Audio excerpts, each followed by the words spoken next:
Hello, everybody. It's Dave Neal, stand-up comic and host of Bachelor Nation News. And the Clayton Echard paternity saga is getting crazier. I shared some information yesterday that was wild. It was a 10 out of 10 as far as the craziest things I've ever shared with you. And today, it is somehow outdoes yesterday's based on new context we have to some of the evidence that has been dropped in my lap. In other news, Clayton's attorneys are set to depose Jane Doe today. Of course, if you've randomly stumbled upon this video, you got to go back in time, clear your schedule, pop some Adderall or Ozempic or whatever the hell you need, grab a cold brew, and strap in because this story is wild. Of course, he's been accused of fathering, or at least was knocking up Jane Doe here with unborn twins. She now says she's no longer pregnant. He believes she never was pregnant, so he's filing in parenting court to continue to prove non-paternity and to prove she wasn't pregnant at all, which would require, the release of medical records and things like that. She doesn't want that to happen. The truth will set you free, and the truth will also probably get her in a hell of a lot of trouble if all signs point to the direction they are looking, which is that she made this whole thing up. And not only with Clayton, but previously with Greg and Mike, and who the hell is Andrew, right? And all these other folks. Well, taunting is crazier than we thought. I'll let you guys decide if this is crazier, but I'm going to share with you a little more context to this story. Yesterday, we posted this thumbnail here. Insane Instagram posts reveal taunting. And here we shared that, catch up on yesterday's video, but Jane Doe was sending private friends-only Instagram stories, in my belief, to taunt Greg, victim number 2. But we didn't know what some of these meant. She said the expectant father should be required reading when you're a father-to-be and a baby will soon have your last name, right? Posting this early. Well, what does this mean? Happy birthday to a really special guy? I was like, is she posting this to her unborn son? I didn't understand. I now know what this means. I've got good sources here that have filled in some of the gaps. The first one is this. And again, this one's just speculation. The others are like factually, I can tell you what the deal is. But so she posted this, top baby names for 2021. Liam, Noah, Oliver, Elijah, William, and all these names here. And then surprised that Grace and Gabby didn't make the list. And people said, why would she say Grace and Gabby? I didn't understand the connection. It wasn't that obvious to me. But what you have to remember is Jane Doe, according to all signs, was sharing this to her private friend group where she really only had Greg Gillespie in there. He was really the only one, as far as I know, that was in her private friend group. The public was seeing her as a normal podcaster, single, probably going on dating apps, whatever. But to Greg, there was a more sinister sort of sharing of Instagram stories. So why would she share Grace and Gabby? Well, someone had a great thought. I think she put Grace and Gabby because they're G names and his initials are GG. And his name's Greg and Grace is GR. And again, this might sound a little like crazy, like confirmation bias. I don't know if there's another reason why there would be a Grace and Gabby, but this might be her way of saying GG, I'm thinking about you, kind of quaking in your boots type of deal, right? How lonely would Greg have felt in these circumstances? And of course, it's like you might wonder, why was Greg even on her private Instagram friend list? Well, he doesn't get to decide that he's on the private. So let's say Greg's got his account, and let's say it follows Jane Doe. She can then choose Greg's account, whether it be his real account or his grandma's account, whoever it is, and she can put only that account on her limited friend list. So that way she knows she's only sharing this. Like, she's not sharing this publicly is my point. So she's essentially messaging this to him. And it's my belief that she was doing this while she had a restraining order against him, which shouldn't be fair. You shouldn't be able to message people in this sort of way. And again, the law can move kind of slowly. Maybe the law, it wasn't prepared for indirect taunting as we see it. Well, that wasn't the big story. This is. So, as we shared this yesterday, we didn't really know what it meant. Posting this early so I can be the first to say happy birthday to a really special guy. Can't wait for you to see your gift. Wink. Cheers to the best year ahead. Now, Now what we know, and I'm just going to tell you this, I'm not going to share my evidence or my sources, but now what we know here is that she actually sent this. Now hold on, this is absolute crazy. The day before victim number two's birthday. And that's why she said posting this early so I can be the first to say happy birthday to a really special guy. Victim number two was dating a girl and they were on a trip. They went on a trip to Sedona in Arizona. It's a beautiful place, right? And on that trip, victim number two's girl, as people like to do, said, hey, let's share a photo, and, shared their geolocation. And most people don't have a problem with sharing their geolocation. Like for me right now, I'm in Clarksville, Arkansas. I can tell you that because by the time you watch this video, I'll be long gone. But I wouldn't have told you this yesterday, for fear that somebody who has something to get, an axe to grind on me might slash or take the air out of my tires in my moving truck. These are the types of things you have to think about when somebody might maliciously be trying to F with you, to taunt you. So Greg, victim number two, posts on his birthday weekend that he's on a trip to Sedona. His girlfriend geotags the Sedona location. The slide I'm about to share with you, again, I should sell merchandise for crash pads for your desk to prevent your jaw from, denting itself when your jaw drops. Here's the Instagram story that Jane Doe shared. When he insists on going on a girls' trip, ... Sedona, Arizona.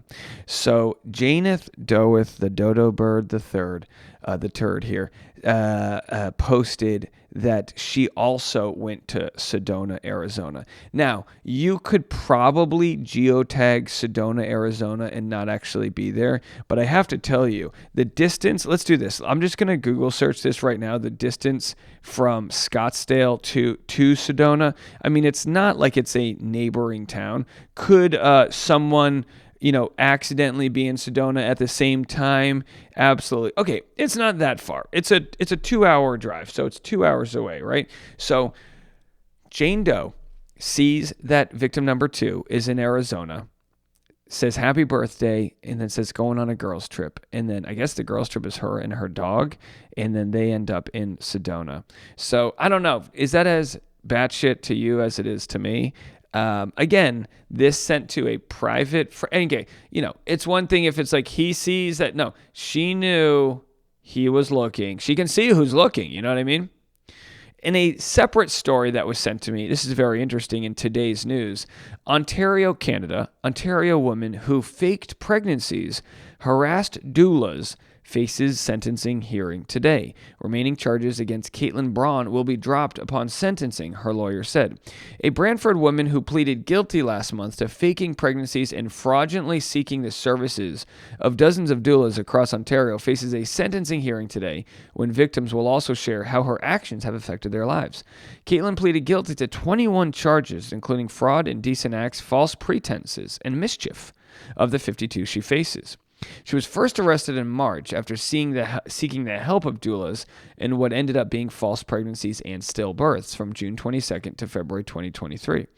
By the way, I don't know what you blame. I don't know if the pandemic made people go a little crazy. People are alone at home. Maybe the internet's just finally catching up to the nefarious deeds that are out there. But it's very interesting to see this story play out because there may be a roadmap for Clayton and other victims with regards to getting the truth out there. According to court documents, Braun coerced 17 victims into giving her massages while she was naked with the intent to insult or offend them. She also intended to defraud them under the pretense of pregnancies that she knew were false. Braun what? This story is bizarre. Braun pleaded guilty to mischief for making a false statement to a Brantford police officer in February, accusing someone else of the offenses to mislead the investigation. She has been in custody since her arrest. Wow, they actually have her locked up. A doula is a trained professional who provides support to clients before, during, and shortly after childbirth. They also help with grief and trauma around pregnancy loss, but they're not healthcare professionals who deliver babies, and they don't have access to medical records or equipment. While doulas have certifications with different organizations, they're not registered with a regulating or governing body. The identity of the doulas in the case are covered by a public publication ban, the sentencing hearing in Brantford's Ontario Court of Justice. So, severe impact on doulas, says association. In March, CBC News spoke to some of the doulas linked in the case before it went to court. They said the ordeal caused them severe trauma, the loss of valuable time, and in some cases, money. They all said Brawn contacted them on social media to seek their services, including pregnancy loss support, stillbirth, labor, and labor. Brawn would tell them the pregnancy was a result of sexual assault and she had no support from her loved ones. The doula said Brawn gave each of them different accounts of how far along in their pregnancy she was and said many felt compassion for her. So, boy, this feels like so lonely. Obviously, this person needs mental health help here. I wonder if this reporter, Isha Bhargava, would be interested in covering. I know it's in Canada here, but I wonder if she'd be interested in covering Clayton and Greg and Mike's story. Stephanie Antunes of the Association of Ontario Doulas told CBC last month that she fears the Brawn case may have caused doulas to be doubtful of the traumatic events she described to them, adding trust is an important pillar of the profession. For a lot of doulas, their first instinct is going to be to not believe that person. I cannot imagine anything more terrible than someone who's truly experienced that, not being believed by a doula they're looking for support from. The email from Brawn's lawyer said the charges that Brawn hasn't pleaded guilty to, including sexual assault, will be dropped once the Ontario Court of Justice judge hands down the sentencing. Very interesting stuff here, but what you see here is there is a compassion for somebody, and we look in the face of someone who abused the system and abused, more importantly than abusing the system, abused people's trust, that those going through such a traumatic time period would be taken advantage of. And I'm of the belief that people won't stop believing victims. That these cases are very, very rare. I mean, look, here's the truth, right? We live in the most peaceful time that our universe has ever existed. But that doesn't mean it can't be better. It just means that we have always been ravaged by wars and just horrible, horrible things out there. But in today's world, kidnapping is not as bad as it used to be. Or, I think for the most part, because of technology, it's harder to get away with crimes and all of these different things. But because of the media, we see these stories and they are just brought right to our attention. And it's hard for us to grapple with the U.S. having 330 million people, 7+ billion worldwide. There are going to be crazy stories. 99.99% of people don't lie. Most people tell the truth. And I know some people commented saying, "Oh, Dave, you're wrong. Most people lie." No, most people tell the truth. It's just, when it comes to serious things like this, most people don't play the victim. Most people are trying their best. I had a nice email exchange with Megan Fox, and she sent me, Megan Fox, of course, has been covering this story. And by all means, I am not somebody here who's apostolicizing these beliefs as I'm some sort of grandiose truth seeker who doesn't commit any wrongs and I've got this moral fiber. No, not whatsoever. But I did share my favorite Einstein quote that you have to decide if you live in a friendly or unfriendly universe. Don't let stories like this lead you to believe it's an unfriendly universe. Think of all of the people that have rallied around the victims. Think about all of the people that support truth. Think about all of the people that want justice. These people live in a friendly world. They feel violated. They feel like they've had their trust taken from them. They feel like this person here, Jane Doe, has manipulated good-hearted people and conned them.